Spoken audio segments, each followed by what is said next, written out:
মর মর বুড়িমা আর রক্তবর্ণ নদীর দানবীয় কুমির। এক অদ্ভুত রোগে আক্রান্ত বৃদ্ধার শেষ ভরসা মায়াবতী নদীর ওপারে সেই জাদুকরি সোনার লাউ।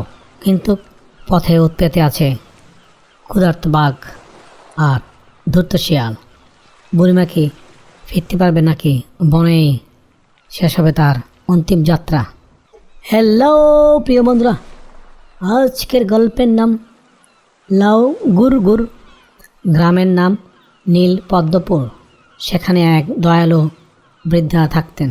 হঠাৎ এক রহস্যময় রোগে তার শরীর অবশ হতে লাগলো। গ্রামে কোনো কবিরাজ তাকে সুস্থ করতে পারল না।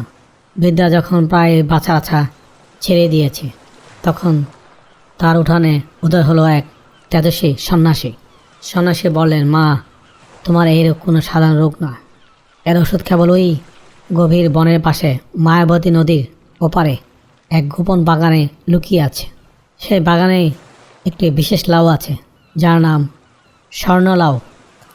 সেই লাউয়ের রস খেলে তুমি আবার যৌবন ফিরে পাবে, রোগ হবে দূর। কিন্তু মনে রাখো, বাড়ি ফেরার পথ হবে অতিশয় ভয়ঙ্কর। মৃত্যুর ভয়ে আদমে বৃদ্ধা একটি লাঠি হাতে নিয়ে রওনা হলেন। পথে তিনি নিজের সাথে নিলেন অল্প কিছু শুকনো খাবার, চিরা, গুড়, খেজুর আর জল। বৃদ্ধা বনের গভীরে গিয়ে দেখলেন এক বিশাল নদী, যার জল রক্তবর্ণ। খেয়া পারাবারের কোনো নৌকা নেই।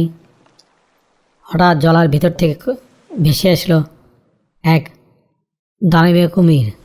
হুম। কুমির হুঙ্কার দিয়ে বলল, অনেক দিন পর তাজা মানুষের মাংস খাবো। বুড়ি, তুমি আবার তৈরি হয়ে নাও।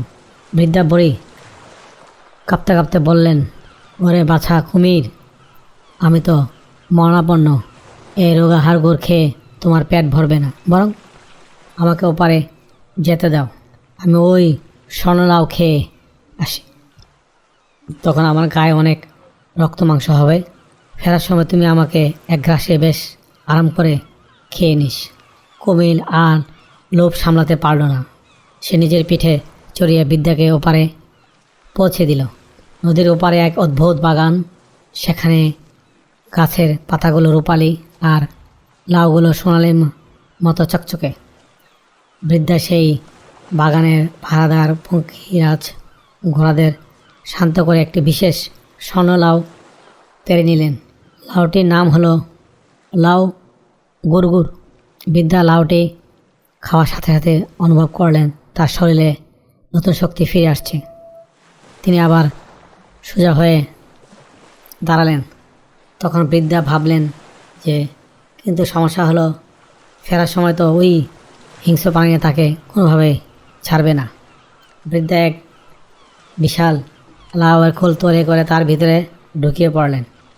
সন্ন্যাসী আগে থেকেই কথা বলেছিল যে এই খোলটি হবে জাদুকরি। বৃদ্ধা ভেতর থেকে মন্ত্রের মতো গান গাইতে লাগলেন। লাউ দর দর, লাউ দর দর, রোগ পালিয়ে গেল বহুদূর। আমি এখন তেজি ভারী, বাঘ ভাল্লুক মারব আরি। বনের মাঝখানে বাঘ এসে লাউটি অবরোধ করে তাকে থামালো।